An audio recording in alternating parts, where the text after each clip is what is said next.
स्वागत है आप सबका एक और टॉक शो हम लेके आए हैं एक्सपोर्ट इंपोर्ट एंटरप्रेन्योर का द IIIM's एग्जिमप्रेन्योर टॉक शो।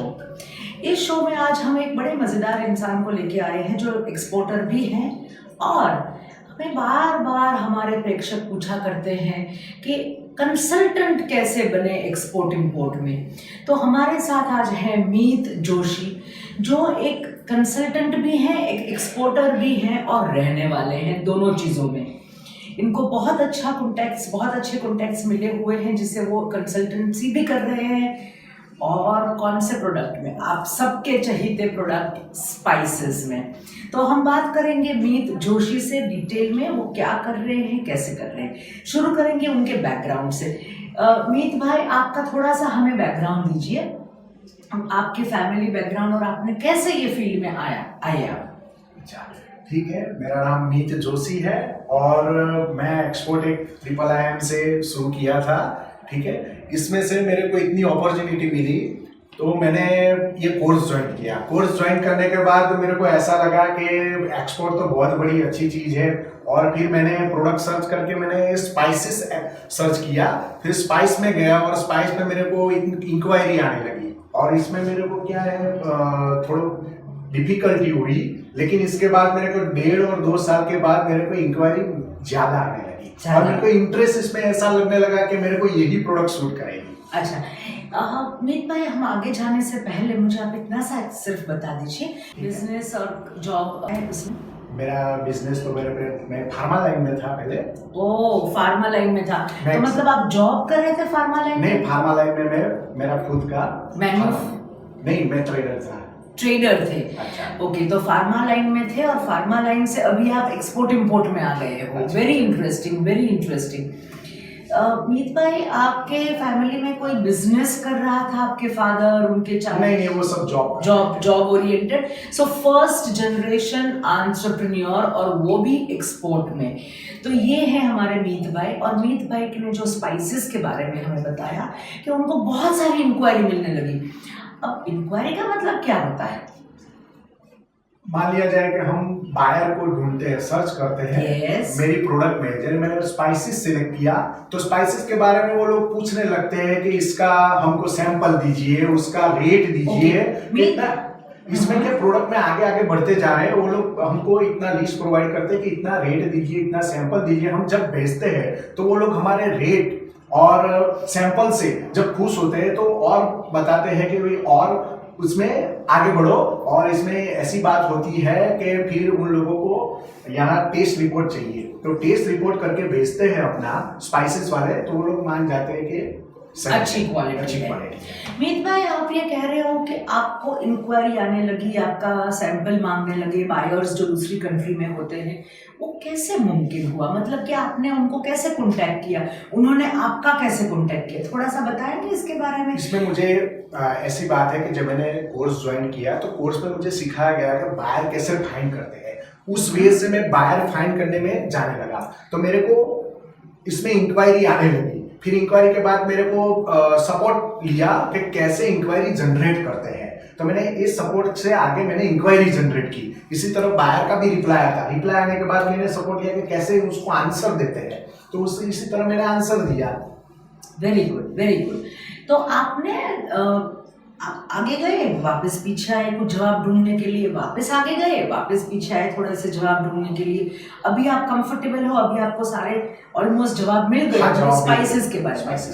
मैं एक सवाल आपसे पूछूंगी कि आपको क्या वेबसाइट बनानी थी? आपको क्या ये सारे सप्लायर्स के कांटेक्ट करके सैंपल भेजते थे? आप कैसे करते थे? नहीं, सप्लायर को कांटेक्ट तो करना ही पड़ता है। सप्लायर के बिना तो क्या है, अपने को प्रोडक्ट एग्जैक्ट मिलती नहीं। लेकिन सप्लायर के पास जाना पड़ता है कि एग्जैक्ट क्या है, बायर की डिमांड क्या है वो देखना पड़ता है, बायर का स्पेसिफिकेशन मंगवाना पड़ता है, फिर सप्लायर को बताना पड़ता है कि मेरे को यही स्पेसिफिकेशन वाला चाहिए। इसमें से हम 10 सप्लायर को मिलते हैं, इसमें 2 इंटरेस्टिंग मिलते हैं कि जो अपना स्पेसिफिकेशन के अनुसार अपने सैंपलिंग प्रोवाइड करते हैं। Very good. तो वो ढूंढने के लिए क्या है, 10 सप्लायर के पास आपको जाना पड़ता है। हाँ, चाहे वो सिटी में हो चाहे वो आउट ऑफ सिटी हो, पर आपको सप्लायर के पास जाना पड़ता है और बायर को आपको फोन या वेबसाइट से ढूंढना पड़ता है। सो ये हो गया हमारा बायर सप्लायर। पर आपको ये जो स्पाइसेस, कौन से स्पाइसेस में आप डील करते हैं? मैं एक है अपना इंडियन स्पाइसेस, वो जो लोग सालों से फेमस है, और दूसरा है अपना, अभी मेरा बहुत सारा इंटरेस्ट है इसमें, ऑर्गेनिक स्पाइसेस है। वो बात सही है, पर कौन से नाम है कोई स्पाइसेस के? मार्केट टर्मरिक है, रेड चिली है, हल्दी कोरिएंडर है, क्यूमिन सीड है, फेनुग्रीक सीड है, मस्टर्ड सीड्स है, फेनल सीड्स है। और ये सोर्सिंग और जो सप्लायर्स हैं इन चीज़ों के, इन प्रोडक्ट्स के, आप इंडिया से ही ढूंढते हैं? इंडिया से। ऑलराइट। और आपने एक्सपोर्ट भी तो ऑर्गेनिक स्पाइस में किया है, वो क्या था? मैंने ऑर्गेनिक स्पाइसेस में टर्मरिक में एक्सपोर्ट किया, यूरोप में किया है। यूरोप में किया है। अच्छा मीत भाई, मुझे एक चीज़ बताइए, आपने इतना सारा किया, अभी आपने 2017 में आपने कोर्स किया और उसके बाद अब 2018 में हम लोग हैं, और ये हुआ लगभग करीबन 1 साल जितना समय हो गया होगा। कितना समय लगा आपको पढ़ने के और एक्सपोर्ट करने, एक्सपोर्ट तक कितना समय लगा? कितने महीने लगे? 2 महीने, 5 महीने, 10 महीने, 1 साल, क्या लगा? कम से कम मेरा 1.5 साल तो इसमें निकल गया। 1.5 साल के बाद मेरे को ये थोड़ा मेरा टर्मरिक पाउडर का ये एक्सपोर्ट हुआ। ऑलराइट, 1.5 साल। तो आपने 1.5 साल तक इंतजार किया, Yes. लगे रहे। Yes ma'am. Alright, very good. Meet भाई, कुछ चैलेंजेस भी तो आई होगी? बहुत मुश्किल तो बहुत आती है, और ऐसा लगता है कि फिर ये हो पाएगा नहीं हो पाएगा, लेकिन हम इसके पीछे लगे रहे, उसके एम नहीं छोड़ने का, इसके पीछे हार्ड वर्क करने का, ऐसी बात है। ऑलराइट, ऐसी बात। तो आप बिल्कुल ही ये फील्ड नहीं छोड़ना, मेरा स्पाइसेस को मैं नहीं छोड़ूंगा, पक्का था? ओके। सबसे पहले आपने शुरू से, और एक आध चैलेंज के बारे में बताइए हमें, हमारे प्रेक्षक जानना चाहेंगे कि आप चैलेंज, कोई एक आध चैलेंज जो बहुत महत्व की है, तो हमारे प्रेक्षक ये सुन के और कॉन्फिडेंस में आ जाएं और एक्सपोर्ट करें। अच्छा, फर्स्ट टाइम मेरे को बाहर से एक इंक्वायरी आई सिंगापुर से स्पाइसेस की, कि मेरे को इतना स्पाइसेस चाहिए। हमने कोटेशन दिया, सैंपल दिया, हमारा कोटेशन भी एकदम फाइनल हो गया, सैंपल भी मैचिंग हो गया। बाहर ने बोला ये कंटेनर का रेडी करके, हमने सब कुछ कोटेशन और यहाँ से रेडी किया। फिर बाहर ने बताया कि वेट किया 6 महीना तक वेट किया, उसका कुछ रिप्लाई नहीं आया। इतना मेहनत, लास्ट तक हम पहुंच चुके थे। ऑलराइट, फिर कैसे इसको आपने ओवरकम किया? फिर उसके पीछे लगे रहे, अभी आज तक उसके पीछे लगे, when you requirement please contact us. अच्छा, तो आज तक उन्होंने जवाब नहीं दिया? नहीं, जवाब नहीं दिया। तो फिर आपने क्या किया? फिर आपने तो एक्सपोर्ट कर लिया। मैंने एक्सपोर्ट कर लिया, वो तो जो हमने वहीं से ही पीछे मुड़ गए होते तो आज तक ये एक्सपोर्ट नहीं कर पाए। Very good point. नया बायर ढूंढना ही पड़ता है, नए में जाना ही पड़ता है, एक मना करे तो दूसरे को लगे रहना पड़ता है। So you should have a base of buyers in the foreign countries। और एक ने अगर आज तक 1.5 साल से एक इंसान कह रहा है हाँ हम लेंगे आपसे, खुशी हो जाती है हमें कि हमारी प्रोडक्ट सब तरीके से अच्छी है, क्वालिटी प्रोडक्ट भी है, पर वो हमें ऑर्डर नहीं दे रहा है, हमें दूसरे बायर के पास जाना है, और हमारा ऑर्डर कैसे भी करके हमें, we have to be focused, concentrated and we become exporter। तो सर आपसे हमें बहुत अच्छा सीखने को मिला कि हमें वो बायर एक साइड, उससे भी हमें नाराज नहीं होना है, निराश नहीं होना है, वो हमने बायर को एक साइड रखा। आज भी आप उनके टच में हैं, आज भी वो सैंपल मंगवा रहा है, आप सैंपल भेज रहे हैं, हर बार हम कर रहे हैं। He is our god, but दूसरे गॉड्स भी हैं, उनको हम केटर कर रहे हैं, जो बायर्स हैं हमारे। वेरी गुड मीत, पहली बार जब आपको फॉरेन करेंसी में पैसे मिले, कैसा लगा? बहुत अच्छा लगा था कि हमने सुना कि हमारे पास अकाउंट में फॉरेन करेंसी आ रही है। कौन सी करेंसी थी वो? यूरो में आ रही थी। यूरो में आई थी, वेरी गुड, यस, यूरो में। और बैंक में से भी मैसेज आया कि आपको यूरो में करेंसी आनी है, तो आप सुबह में आइए और मैनेजर को कांटेक्ट करके क्या करना है आप बताएं, तो बहुत बड़ा फील हुआ था, अच्छा लगा था। अच्छा लगा था, और ये अच्छा ही आगे बढ़ती रही, फिर ये अच्छा लगना बढ़ता रहा, वहीं पे नहीं रुक गया। अच्छा सर, आपने स्पाइसेस में से, अभी हम थोड़ा सा प्रोडक्ट के बारे में, क्योंकि हमारे बहुत प्रेक्षक हैं जो स्पाइसेस के बारे में ज़्यादा जानना चाहते हैं। स्पाइसेस आपने चुनी, हमने लिस्ट भी आपने लिस्ट भी दिया। अब मैं ये पूछना चाहूँगी कि स्पाइसेस तो इंडिया में बहुत है। आपने जैसे मुझे इंटरव्यू से पहले जब हम मिले थे तो आपने बोला था कि आप organic spices and organic herbs में डील करते हो, तो ये जो चीज़ है आपको कैसे पता चला कि ये ऑर्गेनिक चीज़ होती है और ऑर्गेनिक की डिमांड ज़्यादा है? आप तो स्पाइसेस में डील कर रहे थे। अच्छा, इसमें मैं जैसे स्पाइसेस में डील करता था तो ओवरसीज बायर का डिमांड ऐसा रहता है कि आपका केमिकल रिपोर्ट, पेस्टिसाइड रिपोर्ट हमको दीजिए। ओके, तो ये तभी हमको पता चला कि ऑर्गेनिक स्पाइसेस कैसे होती है कि केमिकल फ्री, पेस्टिसाइड फ्री होना चाहिए। तभी हम यहाँ से फार्मर को कांटेक्ट किया, ठीक है, और फार्मर को कांटेक्ट करके उसको फिर इसका टेस्टिंग हमने किया यूरोफाइन लैब से, और टेस्ट रिपोर्ट हमको भेजा आगे। कौन सी लैब है ये? यूरोफाइन लैब कहाँ पे होती है ये? वो बैंगलोर में है, दिल्ली में है। बैंगलोर में और दिल्ली में। प्लीज, उसका हमने टेस्ट रिपोर्ट करके बायर को दिया, तभी वो सेटिस्फेक्शन हुआ कि यही सही है। इसमें केमिकल फ्री, पेस्टिसाइड फ्री का रिपोर्ट होता है। तो ये आपने जो सर्टिफिकेट लिया, वो सर्टिफिकेट आपको कैसे पता चला कि यहाँ से ये सर्टिफिकेट आता है और ऐसा सर्टिफिकेट होता है?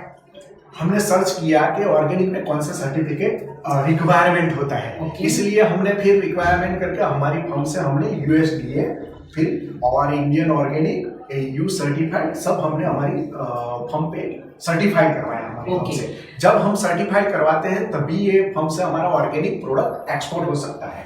All right, very good information. I am very happy Meet भाई, आपके अनुभव से काफ़ी लोगों को फ़ायदा होगा। अच्छा मीत भाई, आप मुझे ये चीज़ बताइए कि आप एक्सपोर्ट तो किया, आपने टर्मरिक का एक्सपोर्ट किया, फिर आप कंसल्टेंसी में भी आए। अच्छा, तो ये कंसल्टेंसी में जो आए, वो आपका फंडा क्या था? वो कहाँ से आपको कंसल्टेंसी का आइडिया आ गया? मेरे को आइडिया ऐसा है कि मैं जैसे अटक रहा था तो मेरे जो स्टूडेंट भाई लोग हैं वो कहीं कहीं ना अटके होंगे, तो मेरे दिल में ऐसा आया कि उन लोगों को मैं दो शब्द मेरे जो नॉलेज है उसको मैं शेयर करूं उसके साथ, तो वो भी कहीं अटके नहीं, ऐसी बात है। तो ये कंसल्टेंसी आप मार्जिन से करते हैं? नहीं, मार्जिन से नहीं करता, मैं उन लोगों को फ्री प्रोवाइड करता हूँ। एनी टाइम उन लोगों को कहीं भी अटके हैं तो मेरे को सपोर्ट लेते हैं, तो मैं उसको जितना मेरे पास नॉलेज है उसका शेयर करता हूँ। शेयरिंग ऑफ नॉलेज, ये तो बहुत ही अच्छी बात है। एंड मीत भाई, आप कंसल्टेंसी कैसे करते हैं?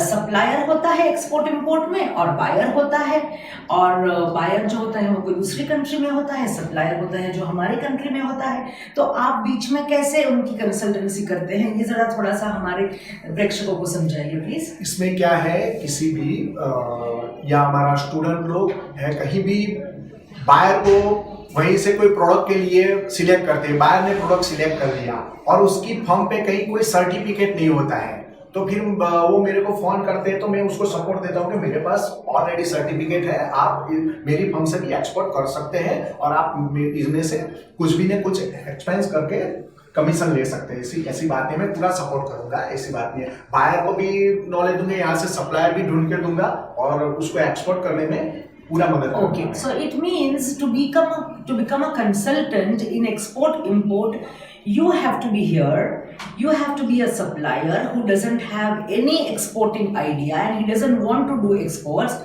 You have a buyer there in another country, वो बायर को माल चाहिए आपका, और ये जो चीज़ है इसके बीच में ये हमारे मीत भाई हैं और कोई भी कंसल्टेंट हैं जिसके पास सारे एक्सपोर्टिंग डॉक्यूमेंट्स हैं, सारे एक्सपोर्टिंग स्पाइसेस और ऑर्गेनिक स्पाइसेस और हर्ब्स के सर्टिफिकेशंस हैं, तो इनके नाम पे एक्सपोर्ट्स होता है, वो इनको कमीशन देते हैं, सप्लायर उनको माल देता है, और ये जो काम है दोनों के बीच का ब्रिज बनना, उनके में से हमारे मीत भाई को कमीशन मिलता है।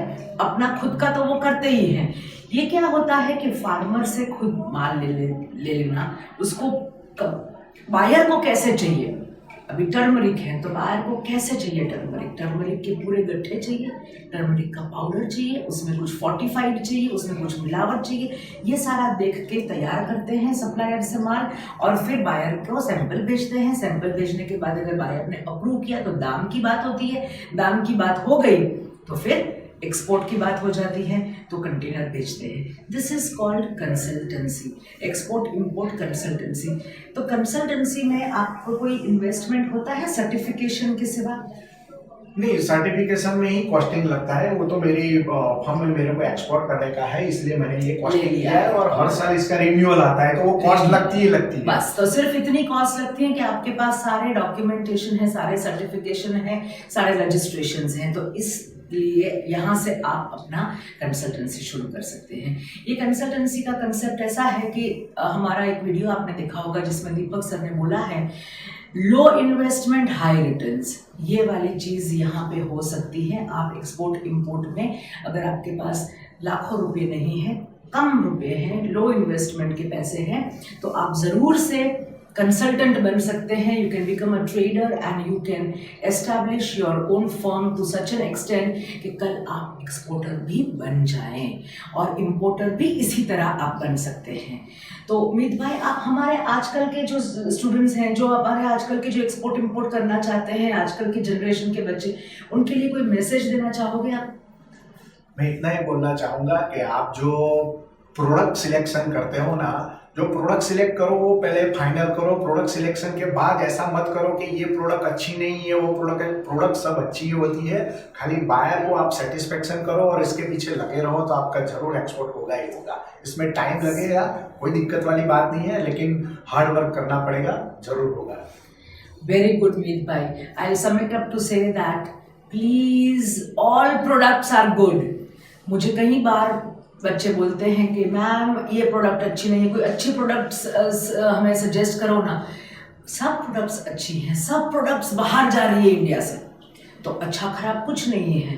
किसी प्रोडक्ट की रोज़ डिमांड होती है, किसी प्रोडक्ट की कभी कभार सीजनल डिमांड, जैसे मैंगोज वो सीजन में ही उगते हैं। तो हमें ऐसी प्रोडक्ट लेनी है जो सब जगह चलती है, आपको देखना है कि उसकी मार्केट कहाँ पे है। So products, all products are good and satisfy your buyer, satisfy your buyer. हमारे मीत भाई हमें कह रहे हैं कि बायर को आप ध्यान में रखो, बायर की डिमांड, बायर की रिक्वेस्ट, बायर को ध्यान में रख के आप एक्सपोर्ट कीजिए। वेरी गुड मीत भाई, वेरी गुड। हमारे प्रेक्षकों को बहुत अच्छा लगा होगा आज आपका ये हमारा नया एंगल जो है कंसल्टेंसी और spices. Thank you so much for being with us and thank you for staying with us. Thank you so much.